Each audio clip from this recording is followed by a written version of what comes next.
Hello, David from MarineMax Lake Hopatcong. I'm on a brand new listed 2019 Bayliner VR6. You can see this boat is black in color, has a black water sports tower.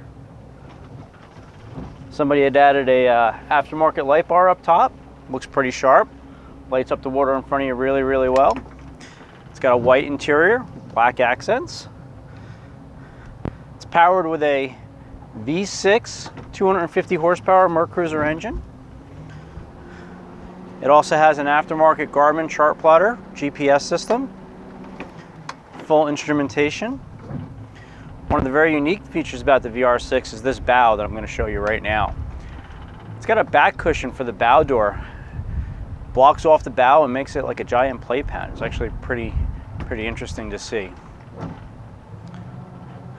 This boat does have a head on the port side helm. Pretty unique for a smaller boat.